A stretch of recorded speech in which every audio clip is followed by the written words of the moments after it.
안녕하세요. 서바이벌 SF 키트의 공상주의자 토끼 한 마리입니다. 반갑습니다.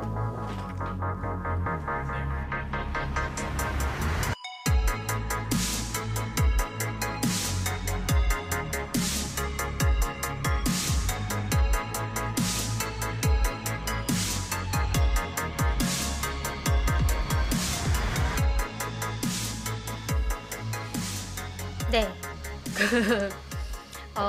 여러분 일주일 동안 잘 지내셨나요? 저희는 잘 지낸 것 같습니다. 네, 그렇죠? 그렇습니다. 네. 일단 제가 지난주에 댓글 올려주신 분 티티님 또 댓글 올려주셨거든요. 그래서 터미네이터 1이 어떤 영화인지 전혀 모르는 상태에서 봐서 정말 최고의 스릴러 영화였다고 얘기를 하셨어요. 그래서 사라 코너라는 이제 여성을 찾아가자마자 총으로 쏴버리는 무자비한 모습에 경악했다. 로봇이라는 것도 나중에야 알게 됐다라고 하시니까 이런 걸 모르고 보면은 정말로 충격적이겠네요. 그렇죠. 영화가. 네. 모르고 보는 맛이 또 있는 것 같아요. 알고 보는 맛도 있지만 모르고 보는 맛도 있는 것 같아요. 그렇죠. 네. 최근에 스키나이 리브인도 저는 전혀 그런 영화인지 모르고 정말 뒤통수를 맞는 느낌을 받았거든요. 모르고 봐야 재밌는 영화가 또 있죠. 맞아요. 저도 모르고 봤던 것 같아요. 저는 충격적이라는 얘기만 듣고 봤는데 이제 그런 충격일 줄 몰랐죠. 저는 굉장히 로맨틱한 영화일 줄 알았어요. 왜냐하면 이름이 좀 스키나이 리브인 이러면은 뭔가 로맨틱하지 않나요? 아닌가? 아무튼 그럴 수도 있죠. 네, 그런 영화일 줄 알고 봤는데 아 정말 끔찍했습니다. 끔찍했군요. 저는 약간 그래도 이런 발상을 할 수 있구나 이러면서 감탄하면서 봤던 것 같은데. 네, 저도 이제 이런 영화를 만들다니 이럴 수가. 네, 이런 대단하다 막 이러면서. 그래서 저희 SF 씬의 단신 같은 걸 조금 말씀드리고 시작을 할게요. 윤여경 작가님, SF 작가님이신데 한국 SF 협회 부회장을 맡고 계세요. 이분이랑 정지훈 경희사이버대학교 교수님이 같이 합작을 해가지고 세계 최초로 블록체인 SF 장편 소설 더 파이브라는 소설을 만들어서 연재를 한다고 합니다. 코인데스크 코리아를 통해서 연재를 하는데 6월 8일에 시작을 했으니까 이 방송이 올라갈 쯤에는 아마 두 번째 편까지 나왔을지도 모르겠네요. 두 번째 편이 올라오는 날일 수도 있겠네요. 그래서 더 파이브라고 이제 쳐보시면 아마 찾으실 수 있지 않을까요? 한번 찾아볼까요? 네. 더 파이브.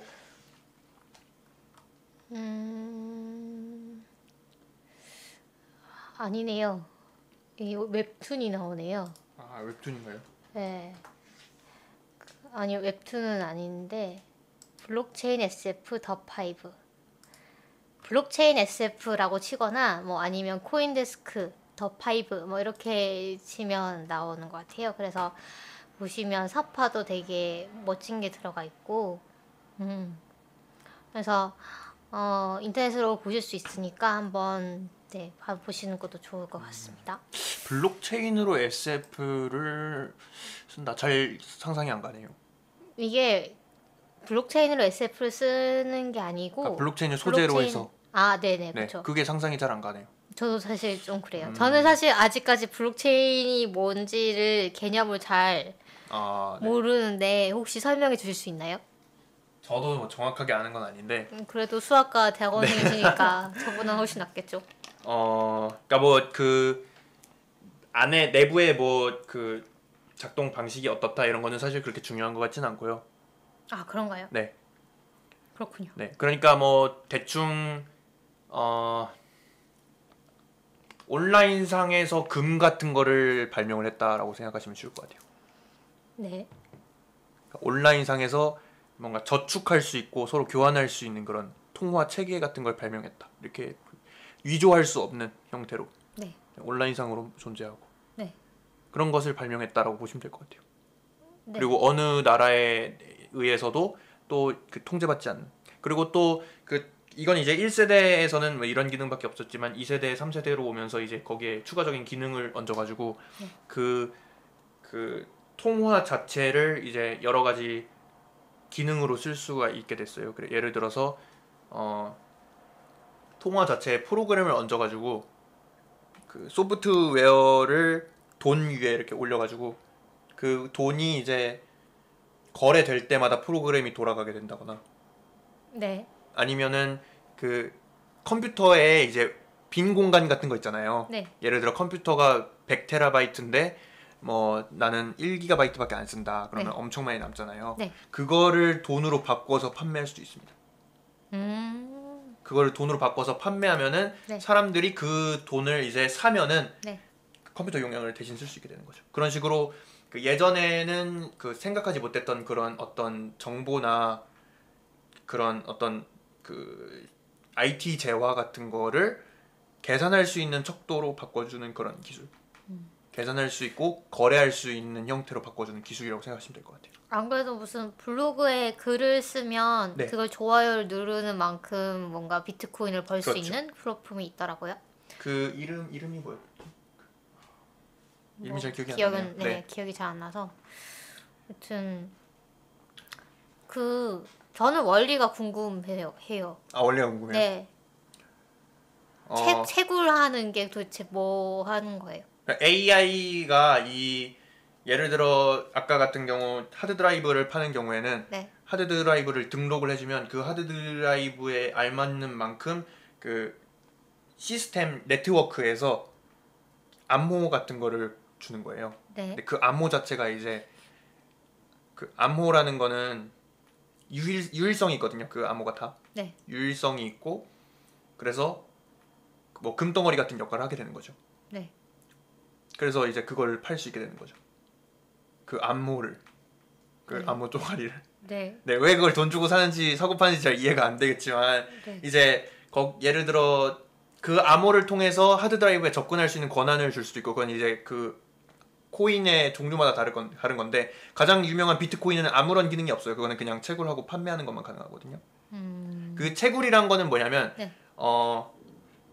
이거 굉장히 저도 이제 이해를 정확하게 한 건 아닌데 그 굉장히 그 끼다란 암호가 이제 연속적으로 이렇게 쭉 붙어 있는데 그게 일정한 규칙을 가지고 붙어 있거든요. 그러면은 그 다음에 암호 조각을 하나 붙이면은 거기서 이제 돈을 줘요. 그리고 그걸 계속 붙여 나가는 거예요. 그러면은 그 붙인 그 암호를 붙이면은 그게 채굴이 되는 거고 그러면 그 받은 그 채굴된 그 코인을 또 다른 사람한테 팔 수 있거든요. 그러면은 그 거래가 이루어지잖아요.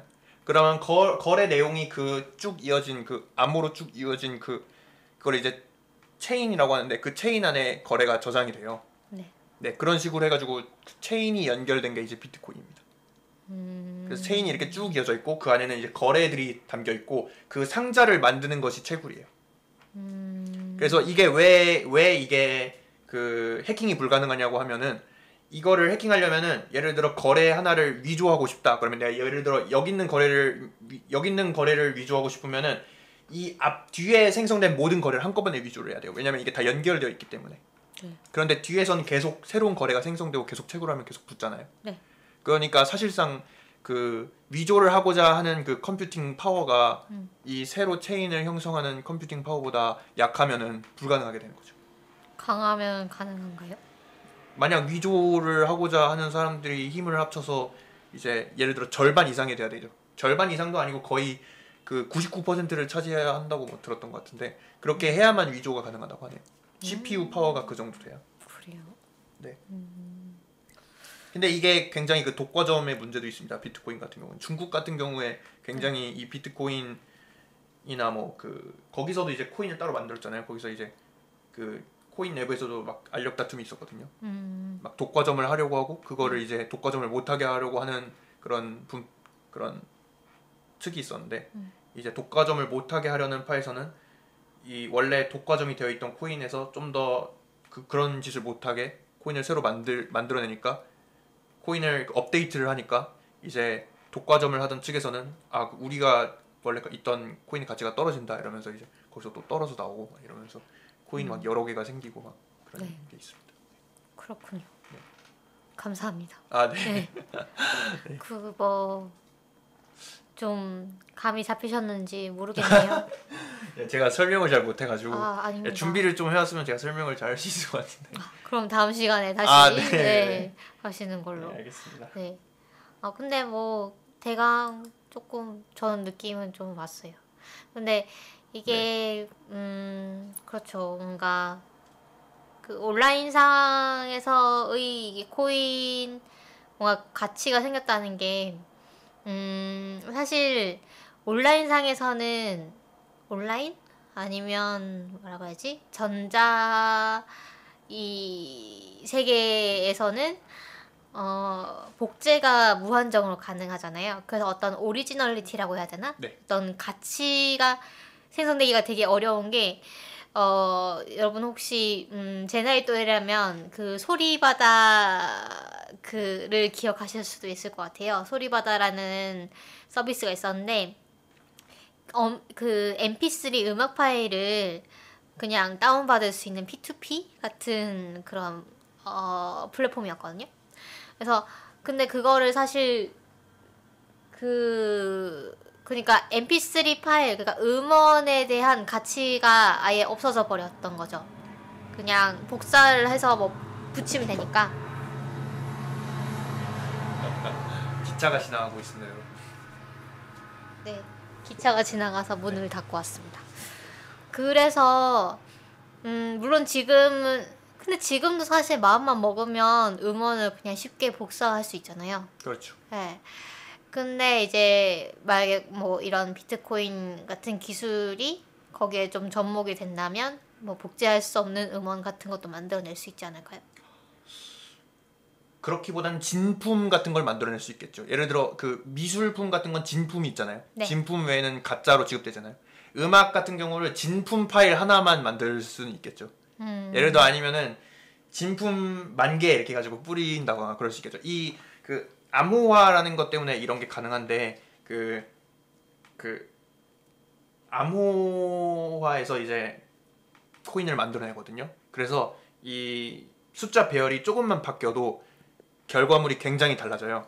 그래서 이거를 사실상 이 그 결과물을 가지고 나서 이제 이거를 리버스 엔지니어링을 할 수가 없기 때문에 이게 가능한 거거든요. 네. 그래서 원본만 이 원래 갖고 있었던 암호만 내가 갖고 있으면은 이 결과물을 가지고 다른 사람들이 이걸 복제해낼 수가 없는 거죠. 그래가지고 그 거래를 할 때 거래를 하면은 이제 거기에 이 원래 있었던 제가 갖고 있었던 거에 특정한 어떤 값을 새로 붙여가지고 그걸 이제 넘겨주면 그 사람이 그걸 가지고 또 자기가 가지고 있는 어떤 자기가 가지고 있는 키가 있거든요. 암호키 그거를 거기다 또 붙여서 새로운 또 어떤 결과물을 만들고 그러면 원래 있었던 결과물이 이제 폐기되는 거죠. 이런 식으로 오리지널리티를 갖는 거거든요. 네. 그러니까 그 음악 파일이 하나밖에 없도록 만들 수 있는. 네, 음원 파일을 하나만 있도록 하지는 못하겠지만 그걸 복제해도 원래 음원 파일이 뭔지는 우리가 알 수 있게 만들 수 있다는 거죠. 네. 네. 그러니까 예를 들어 이 음원 파일을 복제해도 얘와 얘 다른 음원 파일의 차이가 있게는 할 수 있다는 거죠. 네. 그러니까 컴퓨터 파일 하나만 얘가 유일성을 갖도록 이런 식으로 만들 수 있다는 거죠. 네. 그렇죠? 그러면 그게 복제를 할 때 뭔가 음원이 열화되도록 하면 그거는 제가 정확히 모르겠습니다. 그게 가능할지는 정확히 모르겠네요. 그거는 아마 불가능하지 않을까 싶어요. 그래요. 네. 그게 음원 파일과 어떻게 그게 상호작용을 할지는 그 컴퓨터 소프트웨어적으로 그게 가능할지 잘 모르겠어요. 제가 뭐 그쪽을 전공하는 사람은 아니어가지고. 네. 아무튼 네. 그 생각이 났어요. 네. 그 MP3가 나오면서 그러니까 이게 그 과정이 상당히 흥미로웠죠. 그 MP3를 공짜로 이제 이거를 그 당시에는 이제 MP3를 돈 주고 산다는 개념도 별로 없었고요. 그래서 음악 파일을 네, 뭐 음악 파일뿐만 아니라 각종 불법 P2P 사이트가 뭐 영화 네, 같은 것도 네, 그런 것도 어떤 저작권을 보호해야 된다는 개념이 물론 뭐 그 당시에도 있긴 있었겠지만 어떤 인터넷상에서의 어떤 윤리라던가 이런 것들이 완전히 정착이 안 된 상태에서 뭔가 개념이 없는 상태에서 그렇게 어떤 그 인터넷 세계가 활짝 열려 버려가지고 그랬던 인터넷 속도가 너무 빨라서 그랬다 뭐 이런 분석도 있죠. 그쵸. 특히 우리나라에서는 네. 빨랐으니까 뭐 마음만 먹으면 뭐 그런 구입하는 것보다 다운받는 게 훨씬 더 손쉽고 빠르니까. 네. 그렇죠. 유럽이나 미국 같은 경우는 지금도 다운받는 것보다 그냥 밖에 나가서 CD 사는 게 더 빠르다 뭐 이런 얘기도 있거든요. 영화 한 편 봤는데 막 몇십 시간 걸리고 이렇게 된다고. 네. 하긴 그러네요. 인터넷 속도가 너무 빨라서 그랬다 이런 분석도 있고. 근데 지금은 뭐 어느 정도 나아졌죠. 네. 네. 그렇죠. 요즘 그 노래 듣는 것도 그 저는 약간 편리함의 문제인 것 같아요. 그 요즘은 이제 멜론 같은 것도 스트리밍 서비스가 있으니까 네. 한 달에 얼마 내면은 이제 노래를 들을 수 있잖아요. 그러니까 요새는 다운로드 MP3 파일을 다운로드 받는 거에 좀 연연하지 않는 느낌인 것 같아요. 그렇죠. 거의 모두 저는 아직도 사실 다운로드 서비스를 쓰거든요. 그래서 저는 벨소리만 다운로드 받습니다. 저거 알람이나 벨소리로 이거 하고 싶다 이렇게. 네, 그건 그래야겠네요. 근데 그래서 뭐 한 달에 30곡 뭐 이런 거를 하는데 보통은 이제 스트리밍으로 하더라고요. 그러니까 그 스트리밍으로 일단 들을 수 있는 폰에 데이터가 많아야 될 거고, 그쵸? 그 뭐지? 와이파이가 안 될 때도 있잖아요. 밖에 나가면. 그래서 그럴 때 이제 데이터로 들어도 충분할 만큼의 이제 데이터 사용이 가능하고, 그다음에 좀 옛날에는 제가 너무 옛날 사람 같은데 옛날 사람은 아닌데요. 그 몇 년 전에는. 예, 그 제가 어릴 때는 어떻게 말해도 소용이 없네요. 네, 그 카세트 테이프도 있고 CD도 예, 아니 저희 때는 CD였어요. 카세트 테이프는 아니고. 네, 카세트 테이프도 있긴 했지만 그렇게 보편적이지 않았고, 그러니까 그 당시에는 카세트 테이프는 이미 좀 한물 이런 거는 LP는 없었어요. 진짜 예, LP는 그 레코드판은 정말로 그 좀 추억의 산물이었고 그때는 네, 그 가수가 앨범을 내면 CD와 카세트 테이프 두 가지로 내다가 나중에는 카세트 테이프로 내는 게 없어졌어요. 그래서 저도 어릴 때 CD로만. 카세트 테이프 많이 썼어요. 그래요? 네. 문제집 같은 거 사면은 거기에 듣기 파일 같은 거 카세트 테이프로 네, 맞아요. 그리고 그런 문제집에 들어있는 카세트 테이프를 위쪽 구멍을 테이프로 이렇게 막으면 녹음 테이프로 쓸 수가 있었어요. 네. 그것만 막으면 이제 녹음이 되거든요. 그래서 거기다가 저는 이제 라디오에서 뭐 노래 나오면은 거기다 이제 녹음을 해가지고 저만의 이제 편집 테이프를 만들어 듣곤 했는데, 어쨌든 간에 CD, 그러니까 어떤 음악을 어떤 물건의 형태로 자기가 이제 소유하고, 그러니까 소비하고 사서 이제 나의 것으로 이제 보관하는 게 약간 그게 자연스러웠던 시대여서 그랬는지 모르겠지만 저는 아직까지 뭔가 제 컴퓨터에 당시에도 뭔가 CD를 사 모으는 사람이 있었잖아요. 네. 저는 약간 옛날에도 그렇고 지금도 그렇고 그 CD 자체를 약간 모을 만한 상품으로 만드는 것 자체가 네. 약간 중요하지 않나 이런 생각도 좀 들어요. 뭐 단순히 음악을 사는 게 아니라 그러니까 그것 자체를 뭔가 컬렉션으로 사 모으는 그런 의미를 부여하는 게 중요하지 않나 이런 생각이 좀 들어요. 뭐 그런 것도 있긴 했지만 사실 그때는 자켓이 중요했다기보다는 음악이 중요했었어요. 그래요? 그리고 그래서 지금도 저는 MP3를 제 컴퓨터에 저장을 해놔야 좀 제대로 이 음악을 내 걸로 만들었다라는 느낌이 든달까? 네, 그래서 그러네요. 그런 저런 변화가 듣고 계시는 여러분은 어떤 느낌이실지 모르겠네요. 네, 스트리밍 파이신지 아니면 MP3 파이신지. 예, 스트리밍으로 네. 듣다 보면은 확실히 약간 그 노래를 소비하는 주기 같은 것도 좀 빨라지는 느낌이 듭니다. 그렇겠죠. 때때로 이렇게 네. 꽂히는 노래도 막 많이 바뀌고. 그렇겠죠. 오늘은 이 노래가 꽂히네요. 이거 이것만 주구장창 듣다가 이제 다음 날 질려서 안 듣고. 네, 저도 좀 있으면 스트리밍으로 넘어가지 않을까요? 근데 스트리밍 서비스를 하면 뭔가 이 세상의 모든 음악이 내 것인 느낌이잖아요. 아무 때나 그냥 어떤 음악이든 검색해서 들을 수 있고. 제가 다운로드 서비스를 썼었어요. 네이버 네. 뮤직에서 썼었는데 네. 40곡인가 다운로드 서비스를 썼거든요. 근데 이게 막상 쓰니까 다운 안 받더라고요. 스트리밍 서비스만 쓰고. 그래가지고 저는 스트리밍으로 갈아탔죠. 네, 저도 다운로드 서비스를 그렇게 자주 쓰진 않는데요. 가끔 뭐 마음에 드는 가수 신보가 나왔다 이러면 그거 그냥 앨범 통째로 사고 뭐 이런 때 쓰거든요. 그냥 한 곡에 300원이어가지고 월마다 이렇게 돈을 낼 필요성을 약간 못 느끼게 됐어요. 한 곡에 300원밖에 안 하나요? 네, 한 곡에 300원밖에. 그렇구나. 네. 그럼 월별로 그 돈 내니 그냥 원하는 노래 있으면 300원 내고. 그러네요. 받는 게 그럼 왜, 낫더라고요. 저는 왜 월마다 돈을 내고 있을까요? 그러게요. 아, 네이버에서 네. 다운 받으시면 아마 한 곡에 300원인가? 어, 정확하게 기억이 안 나네요. 네. 네. 그렇구나. 지금 확인해 보겠습니다. 네. 틀린 정보일 수도 있어요. 제가 설마 비싸게 주고 샀겠어요? 그게 사람들도 뭘 바보가 아닌데. 뭘 네. 30곡이면 9,000원인 네. 거죠, 그러면. 그보다는 썼던 것 같아요. 한 달에. 네. 한 6, 7,000원 정도였던 것 같은데. 뭐 그런 것 같습니다. 저희가 지금 너무 수다를 많이 떨고 있죠. 700원이네요. 700원. 700원이면 뭐. 네.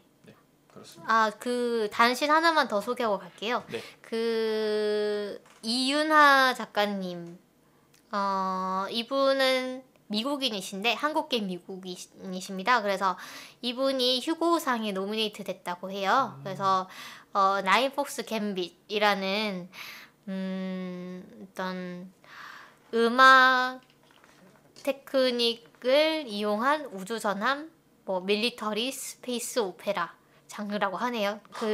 약간 상상이 안 되는데 좀 읽어보고 싶긴 한데 이게 아직 번역이 안 됐기 때문에 네, 읽어보실 분은 한번 읽어보시는 것도 좋을 것 같고요. 수학을 전공하셨네요. 네, 수학을 전공하셨고 코넬과 스탠포드를 다니셨고 그런데 여자분이십니다.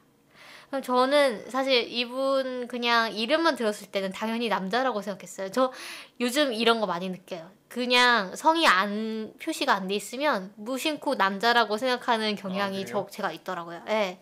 그래서 좀 놀라고 있습니다. 어쨌든 그래서 휴고상을 이분이 과연 타실 수 있을지 한번 네. 지켜보도록 하죠. 그래서 저희가 이렇게 오늘 잠 얘기를 길게 한 것은 오늘 다루려는 네. 둠즈데이북이라는 그 책이 그렇게 뭐 얘기할 거리가 많지 않아가지고 저희가 일단 세이브를 좀 하고 네. 시작을 하려고 합니다. 이 책 어떤 책인가요? 일단 공상님이 한번 소개를 해주실까요? 네, 그 작가 소개를 먼저 해드려야 될 것 같은데. 네. 코니 윌리스의 책이고요. 네. 코니 윌리스는 이제 미국의 SF 소설가신데 둠즈데이북 외에도 이제 둠즈데이북이 제일 처음 쓴 장편 소설이죠. 네. 그죠. 그리고 이제 뭐 그 외에도 걔는 말할 것도 없고라는 책이 좀 유명하고, 그다음에 단편으로는 화재 감시원이나 이제 여왕마저도라는 작품이 좀 유명합니다. 네. 그래가지고 그 둠즈데이북이랑 또 다른 그 책 이름이 뭐였죠? 둠즈데이북이 이제 나중에 설명을 해드리겠지만 과거로 가는 내용인데, 중세 시대로 가는 내용인데, 그 외에도 뭐 올클리어나 뭐 그런 올클리어라는 작품도 있는데 이것도 이제 시간 여행에 관한 그 옥스퍼드 시간 여행 연작이라고 해가지고 옥스퍼드 대학에서 이제 시간 여행을 하는 장치를 통해서 과거나 미래로 가는 그런 내용을 쓴 작품들입니다. 그래서 이런 작품들이 유명하고요. 네, 그러니까 옥스퍼드의 그 중세학과 뭐 이런 역사 전공이던가요? 그 학생들이 그냥 문헌만 공부하는 게 아니고 진짜로 이제 실습으로 그 과거로 이제 갔다 오는 거죠. 그렇죠. 가서 이제 진짜로 그 시대 사람들이 어떻게 살았는지를 기록을 해가지고 돌아와가지고 그걸 이제 학문 연구에다가 써먹는 그런 그런 설정의 시리즈 여러 개 나왔다는 얘기죠. 네, 그렇습니다. 네. 그래가지고 그 걔는 말할 것도 없고 같은 경우에는 굉장히 유머러스하다고 해요. 책이 저는 안 읽어봤는데 그렇다고 하더라고요. 네. 그래가지고 그런 그 또 읽어보니까 그 굉장히 그 작중 인물들이 수다스러운 그런 책을 많이 쓴다고 합니다. 그래서 읽기도 굉장히 편하고 또 저도 이제 둠즈데이 북을 읽으면서 굉장히 편하게 읽었어요. 네. 편하게 읽었고 페이지도 잘 넘어가고 그 약간 쉽게 쓰시는 것 같아요. 네. 그래서 그런 면에서 좀 그런 특징이 두드러지는 이제 작가입니다. 네. 그래서 이제 둠즈데이 북의 내용으로 넘어가면은 이제 아까 말했다시피 이제 시간 여행을 하는 내용이고요. 주인공은 이제 던워드인가요? 던워디라는 교수와 그 교수의 수제자인 키브린이라는 학생이 주인공입니다. 네. 키브린 대학원생이던가요? 아니면 대학 학부생이었던 것 같은데요. 아무튼 네 이제 키브린은 이제 중세학과죠. 그러니까 던워디는 20세기 전공이고 20세기 전공 교수이고 키브린은 이제 중세라서 이제 중세 전공이라서 서로 다른 과입니다. 근데 참고로 이 책은 92년도에 쓰여졌는데 이 책에서 현대라고 설정되어 있는 그 옥스포드의 그 시간 여행 기계가 있는 그 시대는 2054년입니다. 네. 네. 그러니까 지금 2054년 얘기를 하고 있는 거고요. 네. 가지고 키브린이 중세로 자기는 너무 가고 싶어가지고 그 자기 전공 교수도 아닌데 던워디한테 가가지고 이제 자기가 교육을 받아가지고 겨우 중세로 갈 기회를 얻게 됩니다. 그래가지고 자기 지도 교수인 길스크리트 교수죠. 네. 길스크리트 교수와 길크리스트 교수인가요? 네. 길크리스트 교수가 이제 그 중세로 가는 그 뭐라 그러죠? 현장 학습? 네, 뭐 실습? 네. 실습을 이제 계획을 해가지고 키브린이 중세로 떠납니다. 근데 이제 키브린이 중세로 떠날 때 그 네트라는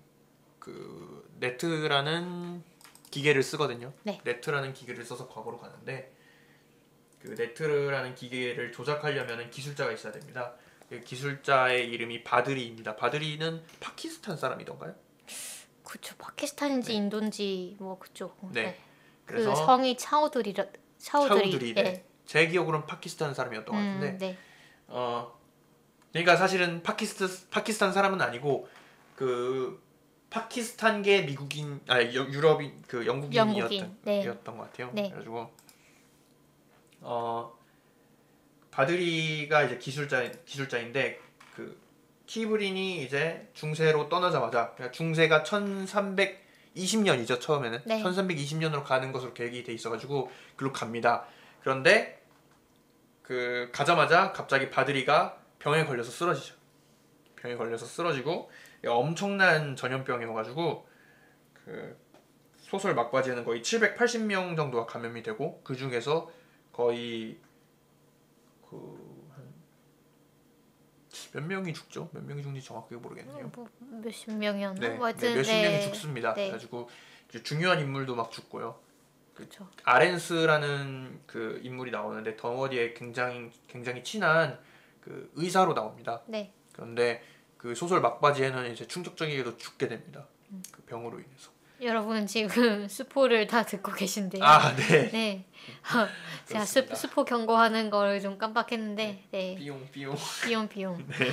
그다음에 저는 아렌스도 처음에는 남자라고 생각했거든요. 아 그래요? 네. 이모 할머니라고 나오잖아요. 그쵸. 그때 네. 처음 알았어요. 아, 여자라는 그래요? 걸. 네. 어쨌든 네. 제가 남자라고 생각했는지 여자라고 생각했는지 잘 생각이 안 나네요. 아무튼 그래가지고 그 키브린을 이제 과거로 이제 보냈으면은 잘 보냈는지 확인을 해야 되거든요. 이걸 이제 동조 작업이라고 하는데 네. 동조 작업을 해야 되는데 그 바드리가 병에 걸려가지고 동조 작업을 제대로 못합니다. 그래가지고 키브린이 그 제대로 떠났는지 1320년으로 제대로 갔는지 그리고 그 1320년으로 가면은 이제 그 옷 편차가 생겨요. 편차가 왜 생기냐면은 이거는 이제 설정인데 이 작품의 설정인데 그 모순을 생기지 않게 하려고 사람이 이제 예를 들어 중요한 일에 이제 관여를 하면은 미래가 바뀌어 버리니까 그런 걸 못하게 하려고 이제 중요한 사건에 간섭할 수 없게끔 그런 시간을 피해서만 갈 수 있게 돼 있습니다.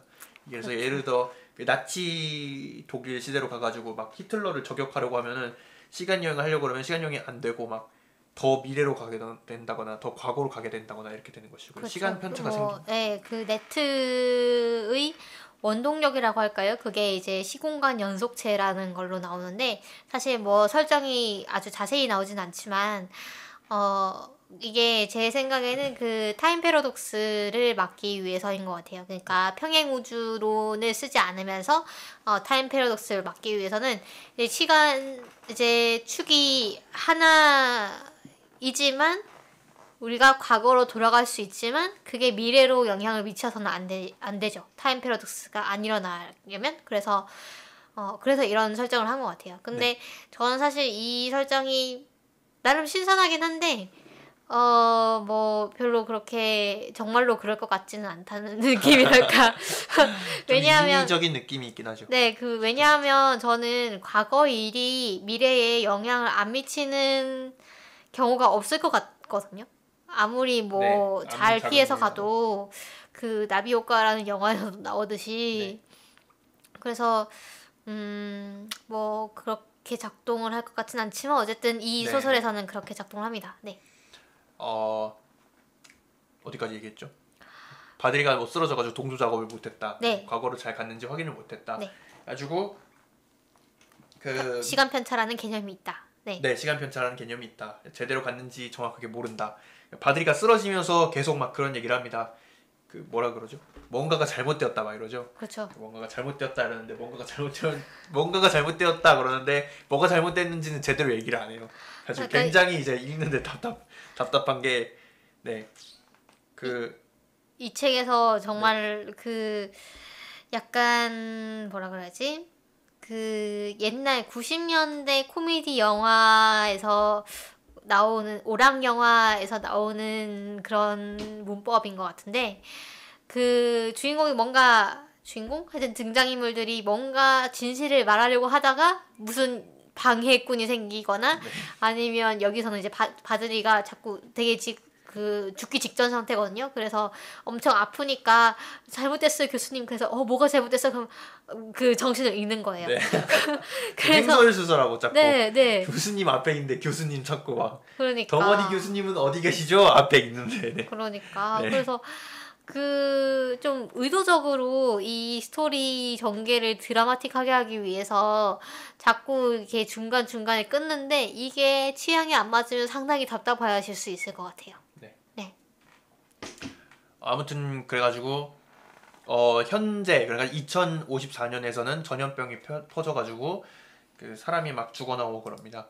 그 전염병이 어디서 유래가 됐냐면은 막 여러 가지 추측이 소설에서 있거든요. 그 당시에 이제 미국의 사우스캐롤라이나였나요? 거기서도 이제 전염병이 퍼졌었는데 거기서 유래한 것이다. 막 이런 추측도 있었고. 네, 인플루엔자라고 생각을 하죠. 네. 그리고 길 크리스트 교수는 그 네트를 통해서 바이러스가 들어왔을 것이다. 막 이렇게 얘기를 하기도 하고. 근데 알고 보니까 그 바드리가 아니라 몬토야 교수라는 이제 작품의 인물인데 그 사람이 이제 무덤을 파다가 거기에 있는 인플루엔자 바이러스가 깨어나 버려서 그게 퍼졌던 것이죠. 네, 그 무덤이 뭐 공교롭게도 키브린이 이제 그 시간 여행했던 그 마을의 교회였어요. 교회를 이제 발굴하는 작업 중에 그 교회 안에 있던 석관에 있던 그 석관을 열게 되고 그 석관에 있던 바이러스가 다시 이제 활동성을 띠고 사람들을 전염시키기 시작한 거죠. 네. 그래가지고 이제 과거로 돌아간 키브린한테는 무슨 일이 있었냐면요. 그 얘기를 이제 또 해야 되는데 그 사실 1320년으로 온 게 아니었죠. 이것도 스포일러인데 네. 더너디가 아니라 바드리가 또 이제 그 네트를 만지다가 정신이 또 나가버려가지고 1320년으로 보내야 되는데 1348년으로 보냅니다. 그러니까 그 네트를 조작할 당시에 바드리는 이미 인플루엔자에 감염이 돼가지고 지정신이 아닌 상태였는데, 그러니까 이 인플루엔자의 초기 증상이 이제 환각 뭐 이런 거거든요.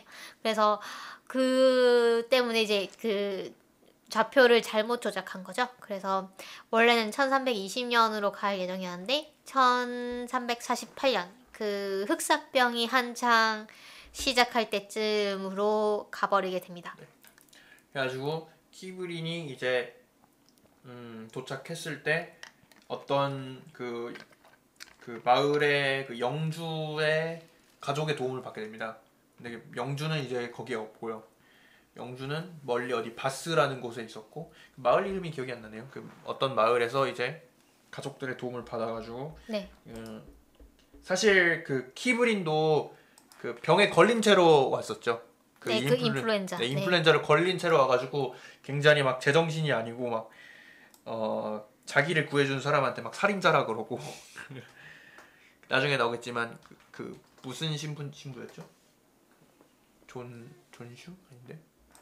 로슈. 로슈 신부한테 막 살인마라 그러고 막 그러죠. 그래가지고 다행히도 이제 그 며칠 동안 이제 알아눕다가 겨우 낫게 됩니다. 겨우 낫는데 그 1348년이라는 사실을, 여기가 사실 1320년이 아니고 1348년이라는 사실을 거의 소설을 거의 절반을 지나서야 이제 깨달아요. 절반을 지나서야 그 다른 마을에서 온 어떤 사제가 그 패스트에 걸려가지고 그 집안에서 죽어가지고 그때서야 그 사제가 지금은 이제 그 1348년이다 이렇게 얘기를 해가지고 깨닫죠.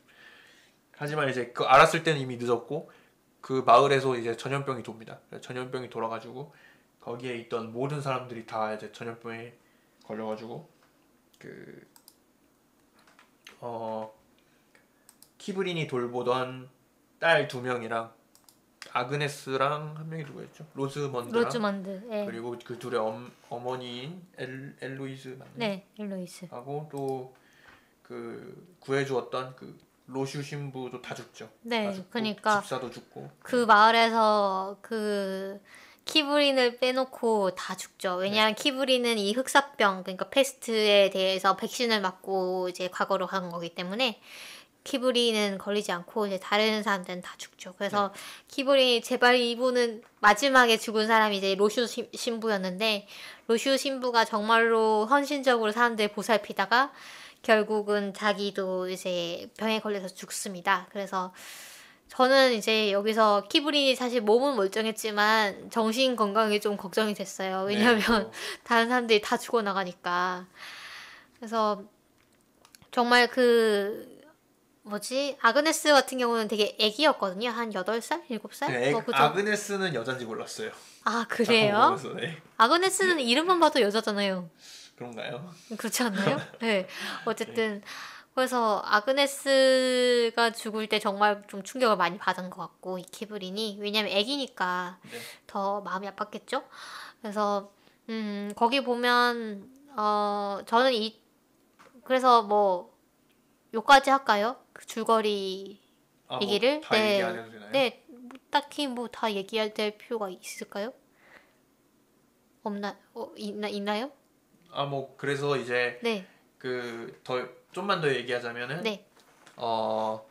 그러니까 과거로 가가지고 이제 자기가 알던 사람이 다 죽어가지고 자포자기하고 있을 때 이제 그 현재 2054년에서 이제 그 질병이 이제 뭐라 그러죠?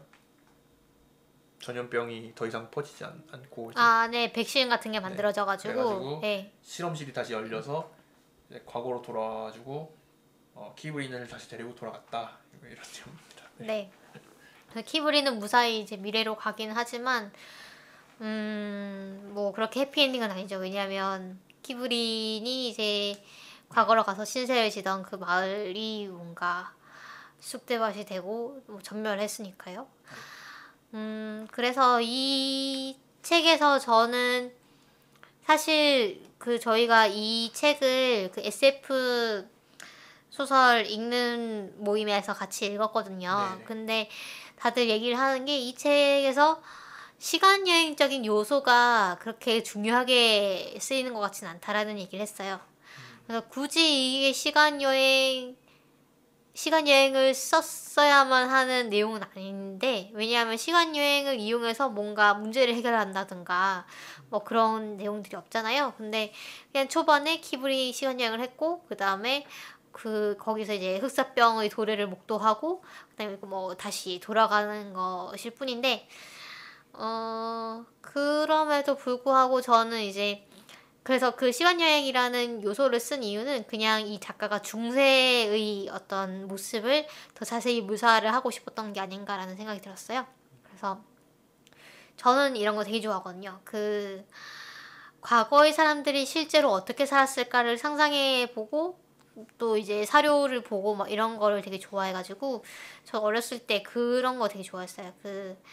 외국인들이 조선시대에 이제 우리나라를 방문한 다음에 그걸 이제 그 기록으로 남긴 것들이 있거든요. 거기를 보면 상당히 이제 외부인의 시선으로 봤으니까 정말 솔직하게 썼단 말이에요. 예를 들면 뭐 냄새가 엄청 난다, 더럽다, 뭐 그런 내용도 있어요. 뭐 온돌 바닥은 정말 절절 끓는다. 뭐 이거는 사람을 굽는 거다. 뭐 이런 얘기 있고 그다음에 그때는 어떤 하수 시설 같은 것들이 없었기 때문에 음식물 쓰레기라든가 이런 걸 그냥 집 앞에 쌓아놨대요. 그래서 온돌방으로 들어가면 바깥에서는 음식물 쓰레기 냄새가 들어오고 그런데 안에서는 막 사람들이 막 안 씻고 막 이러니까 사람 냄새도 너무 많이 나고 그래서 정말 여기는 지옥이다 이러면서 막 그런 얘기들이 네. 나오거든요. 물론 그때 뭐 유럽 서양 사람들도 뭐 그 당시에는 그렇게 깨끗하게 살진 않았겠지만 어쨌든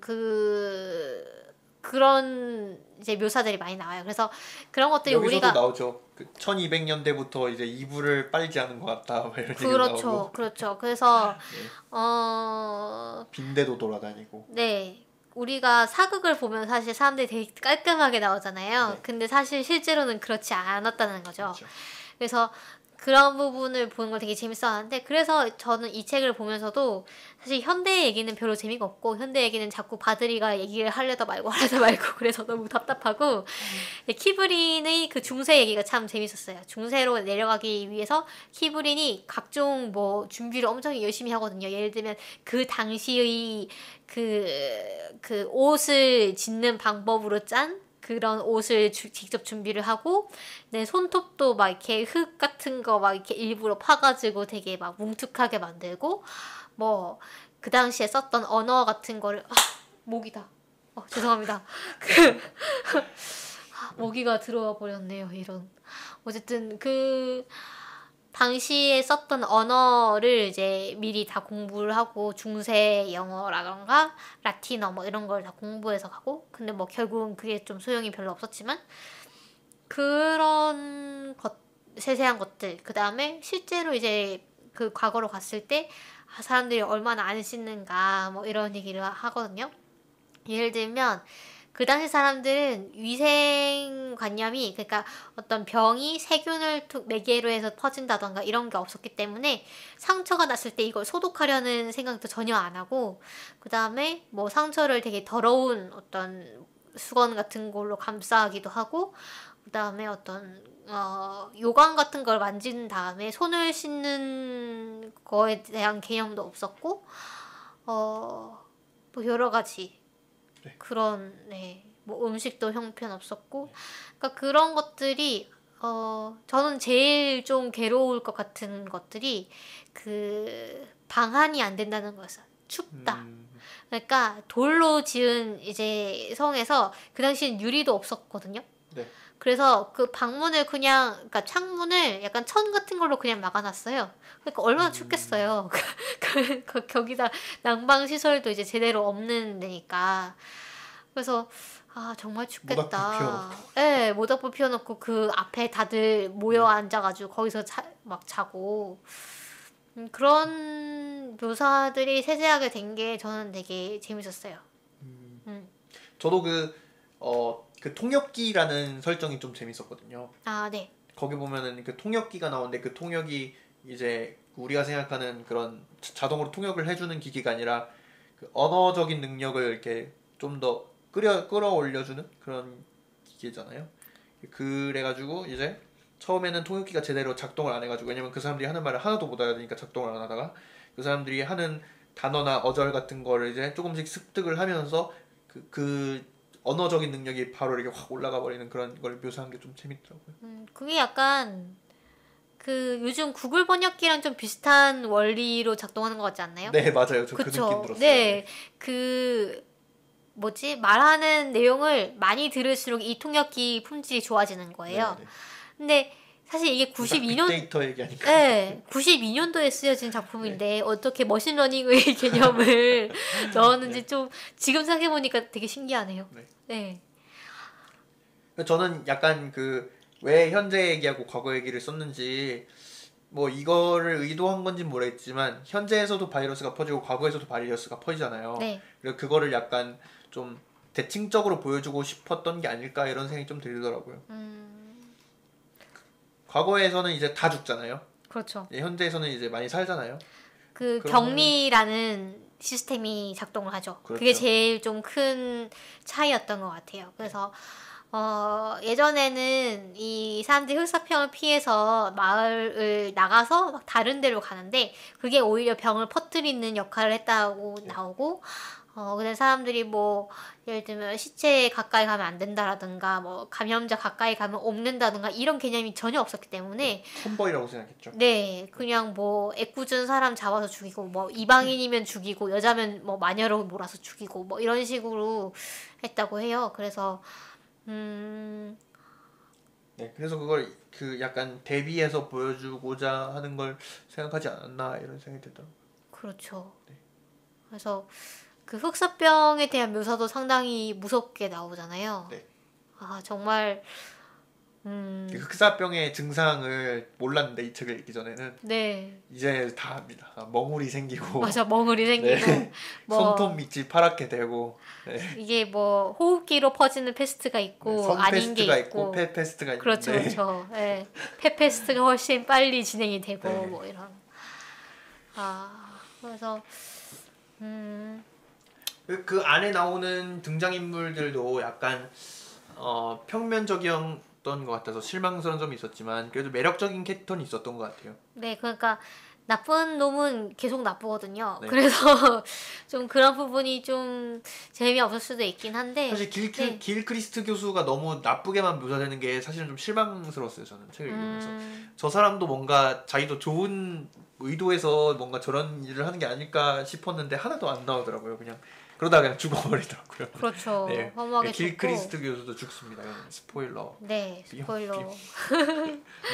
그 다음에 사실 저는 던워디도 네. 마냥 착하게 보이지만 않는 게 네. 사실 저 정도로 키브린한테 집착하는 건 좀 이상한 게 아닌가라는 생각이 들었거든요.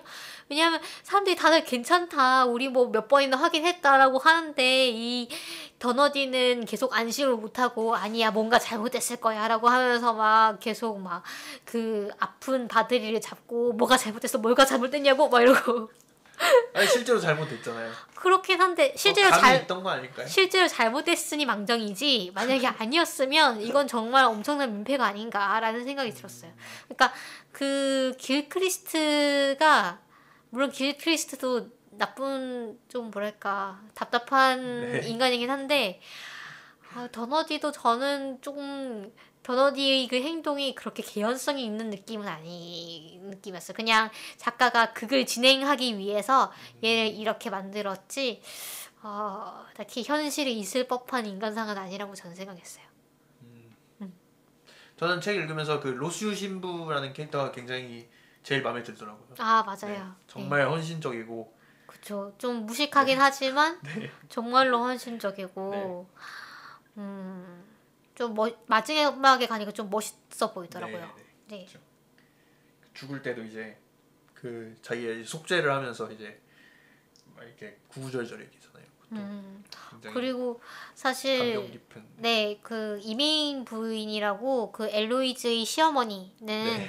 이 로쇼 신부가 좀 못 배웠고 뭐 라틴어도 서툴고 해서 엄청 싫어하거든요. 싫어하고 좀 더 유명한 신부를 모셔야 된다라고 하면서 결국 흑사병을 불러온 네. 원흉이 되는데 근데 라틴어 엄청 잘하죠 사실 로슈 신부. 그런가요? 그러니까 다 외워서 하잖아요. 그쵸, 외워서 하는 거지 네. 그걸 잘 하진 못하잖아요. 그런데 그 다른 마을에서 온 사제를 보면은 굉장히 대충 하잖아요. 발음도 이상하고. 그렇죠. 그쵸? 네. 알고 보니까 로슈 신부가 굉장히 잘했다.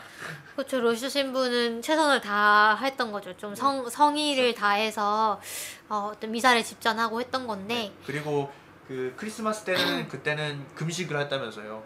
근데 이제 다른 마을에서 온 그 사제는 그런 것도 안 지키고 막 술과 흥청망청. 고기를 먹고 뭐.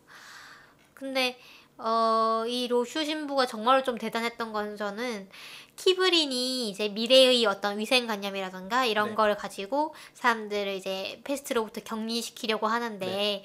그런 내용들을 로슈 신부가 다 좀 잘 받아들여요. 네. 의심 없이 믿었죠. 네, 그 어떤 합리적인 그런 사고방식 같은 거를 이 로슈 신부가 상당히 잘 했던 것 같거든요. 저는 그 합리적이라기보다는 그 키브린을 성녀라고 믿었잖아요. 네. 그래서 뭐 그런 게 좀 적용하지 않았을까 이런 생각도 좀. 저는 뭐 합리적이어서 그랬을 수도 있을 것 네, 같아요. 저는 좀 더 이과적인 그런 네. 성격이 반영되지 않았나라는 생각이 좀 들었거든요. 그러니까 키브린이 뭐라고 하면은 그걸 응용을 하시더라고요. 어떤 뭐 키브린이 이거는 뭐 그 기침으로 감염이 돼요. 그러면은 이제 그 잘 마스크를 쓰고 아닌가? 뭐 하여튼 네. 제가 뭔가 기억하는 뭔가가 있었어요. 그래서 그 이 로슈 신부가 그 좀 무식할지는 몰라도 멍청한 건 아니구나라는 생각을 했거든요. 네. 그 다음에 이 책에서 처음 읽으시면 좀 헷갈릴 수가 있는 게 미래라고 생각하는 이렇게 묘사되는 그 장면이 2054년이 전혀 미래가 아닌 느낌입니다. 왜냐하면 핸드폰이 없거든요. 그래서 핸드폰 한 통이면 정말 그냥 처음부터 다 해결되는 문제가 그 전화를 막 기다리고 뭐 전화가 연결이 안 되고 뭐 통화 중이고 뭐 전화선이 뭐 이렇게 어떻고 통화 용량이 가득 차서 전화를 못 한다는 내용이 나오잖아요. 네. 그게 요즘도 일어나나요? 요즘에 사람 많은 곳에 가면은 약간 그 전화가 안 터지지 않나요? 네. 막 인터넷이 안 된다는 얘기는 들어봤는데 카카오톡 서버가 터졌다 막 이런 얘기는 들어봤는데 지진 났을 때 카카오톡 서버가 터졌었잖아요. 네. 근데 전화도 안 될걸요? 저는 그 예를 들어 제아의 종 울리는 쪽에 가면 네. 그때 사람들이 엄청 많이 모여 있잖아요. 작은 네. 공간에.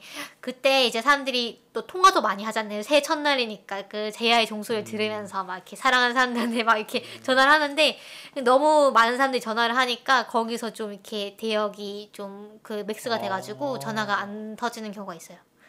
네.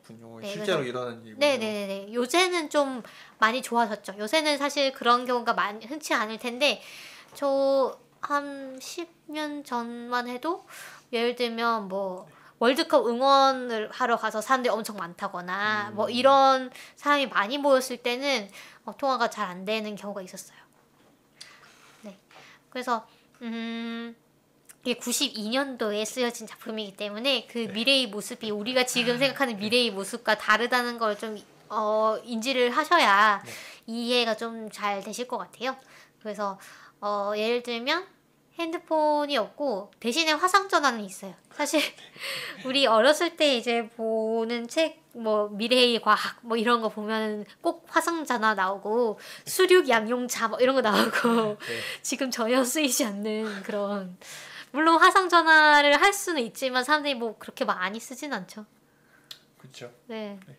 그래서 그런 요소들이 나오는데 그래도 좀 미래스럽다라고 생각을 했던 거는, 이게 제가 맞게 이해를 했는지는 모르겠는데 크리스마스 미사를 여러 종교의 그 성직자들이 다들 모여가지고 합동으로 지내는 것 같았어요. 그래서 미래가 되면 종교 간의 벽이 허물어질 것이다라고 좀 작가가 설정을 한 게 아닌가라는 생각을 했거든요. 왜냐하면 그 어떤 성가를, 인디언 성가를 부르면서 신부랑 목사가 다 같이 있고, 그다음에 이맘이 어느 종교의 사제였는지 잘 모르겠는데 하여튼 이맘이라는 그 사제도 나오고 네, 그런 내용들. 저는 네. 또 흥미로웠던 게 거기 보면은 그 영국이 그 유럽 연합에서 탈퇴해야 하느냐 아니냐 이런 얘기가 나옵니다. 아 맞아요. 네. 그래가지고 막 이민자들이 병을 퍼뜨리고 있다. 이민자들이 우리의 그 직업을 없애고 있다. 막 이런 얘기도 나오고 그런 것들은 좀 현재도 사실은 나오고 있는 얘기죠. 아주 그 성견지명이 있으셨던 거죠. 네. 실제로 유럽 연합을 정말로 그렇게 될 나와버렸고, 줄이야. 네. 아 네. 아 이맘은 이슬람 쪽의 그 사제네요. 그러니까 이슬람과 카톨릭이나 뭐 프로테스탄트 이 개신교가 같이 어떤 미사를 본다는 게 지금으로선 지금도 네. 네, 상상이 안 되는데 네. 그런 미래를 이분은 상상을 했던 것 같네요. 그런 날이 올까요? 옛날이랑 비교하면 어떤 거 같나요? 옛날에도 옛날에는 제가 잘 모르겠네요. 네. 사실 가톨릭이 네. 구교잖아요. 네. 그리고 개신교가 그야말로 신교고, 그래서 맨 처음에 이제 개신교가 나왔을 때는 어떤 가톨릭의 어떤 적폐를 타도한다라는 기치를 내걸고 개신교가 나왔던 것인데, 사실 요즘은 이제 개신교가 오히려 가톨릭보다 더 배타적이고 좀 막힌 부분을 보이는 부분도 있는 것 같기도 해요. 네. 일부는. 예, 뭐 네. 제가 뭐 섣불리 말할 순 없지만, 왜냐면 들으시는 분들 네. 중에 이제 신도도 계실 테니까 그게 약간 저는 이제 우리나라의 상황을 얘기를 하는 건데, 우리나라의 상황을 보면 가톨릭은 오히려 불교라던가 다른 종교에 대해서 좀 포용력이 있는데 개신교는 아주 배타적인 그런 모습을 보이거든요. 그런 부분이 사실은 그 가톨릭이나 불교 같은 경우는 좀 우리나라에 들어온 지가 좀 오래되기도 했고, 그다음에 들어올 때 어떤 기복신앙, 그러니까 원래 민간 신앙을 좀 흡수를 하면서 들어왔어요. 그래서 그 태생적으로 뭔가 열린 부분이 있었던 게 아닌가라는 생각도 들고, 가톨릭이요? 가톨릭도 기복신앙적인 면이 많이 있다고 제가 그래요? 들었어요. 예. 그래서 뭐 그렇습니다. 네, 좀 빠졌네요. 네. 그래서 미래에는 종교가 이렇게 대통합되는 그런 미래를 그리셨다. 그럴지도 모른다. 근데 그게 굳이 크리스마스여야 했을까요? 뭐 잘 모르겠어요. 뭐 근데 사실 석가탄 신일 수도 있는데. 네. 네. 불교는 나오지는 않죠. 네. 어쨌든 그게 그 크리스마스인 이유가 그거였으니까 근데 뭐 히브리니 어차피 과거로 갔을 때. 네, 그것도 네. 그렇고 그 이슬람이든 그 기독교든 뭔가 비슷한 그 기원을 가지고 있잖아요. 아 그렇죠. 네. 그래서 그런 것 같기도 하고. 여기서 어떤 여성과 관련된 그 내용이 있을까요? 둔주데이북에서? 왜냐면 이 코니 윌리스가 네.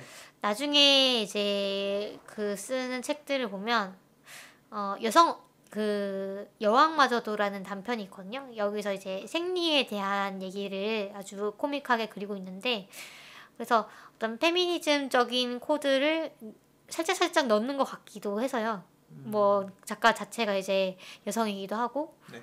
네.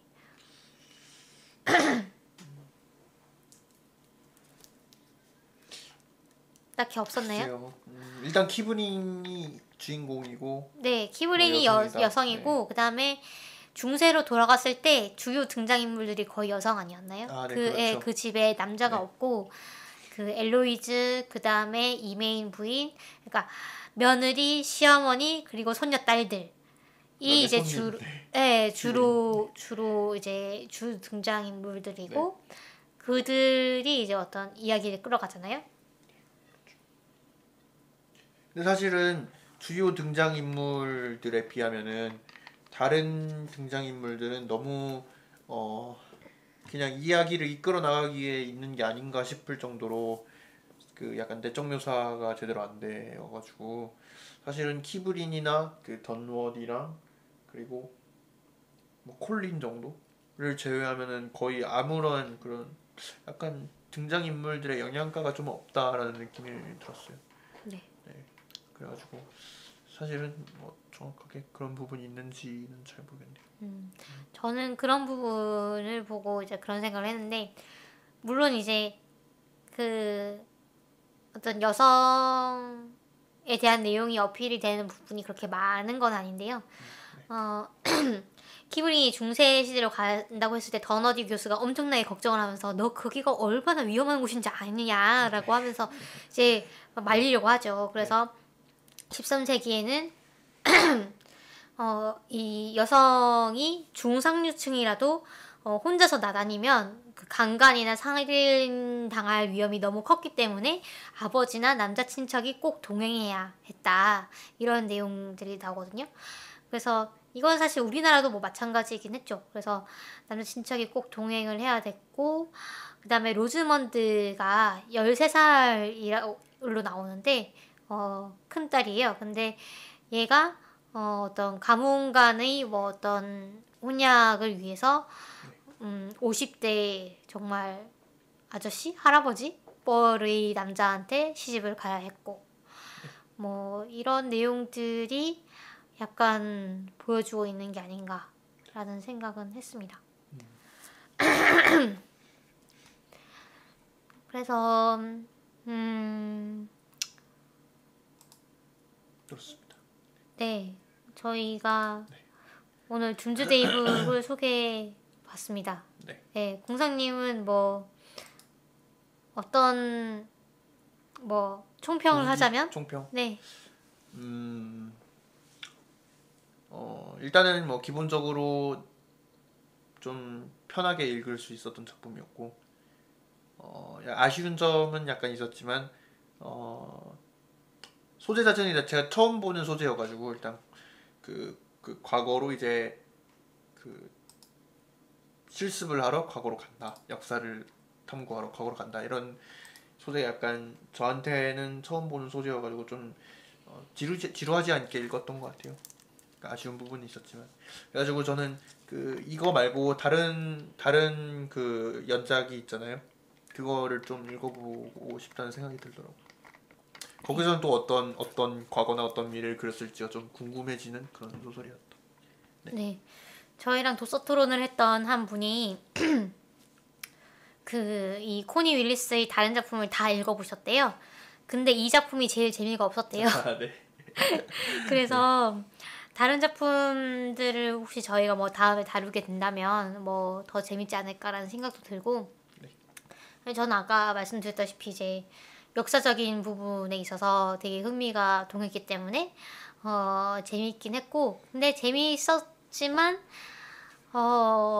굳이 이렇게 두꺼운 분량이 나와야 됐었나라는 생각은 들어요. 왜냐하면 너무 쓸데없이 이제 시간을 끄는 부분이 많았기 때문에 전 그런 오히려 더 네, 길게 쓰는 게 낫지 않았을까 이런 생각이 들더라고요. 너무 등장인물들을 이렇게 약간 소비하는 게 너무 낭비했다는 네, 말씀이죠. 안타까워가지고 차라리 그럴 수도 이렇게 많이 있는데 등장시킬 거면은 충분히 이렇게 길게 하는 것도 뭐, 네, 그럴 수도 있겠네요. 네. 네.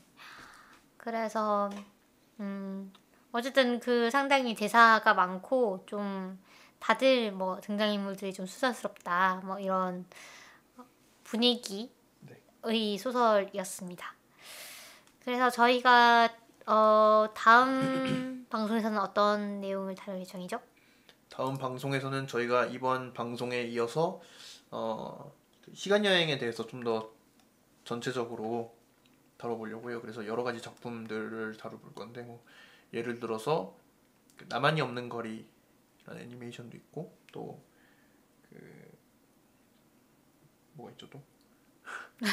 나비 네, 효과라던가, 나비 효과도 있고요. 네, 뭐 그리고 타임 패러독스, 네, 타임 패러독스 그걸 얘기하려고 했는데 제가 기억이 안 네네네, 나가지고 네. 네네, 뭐 여러 가지 있죠. 여러분들도 뭐 타임 시간 여행을 다룬 작품이라고 하면 뭐 애니메이션이든 영화든 게임이든 뭔가 하나씩 떠오르실 텐데요.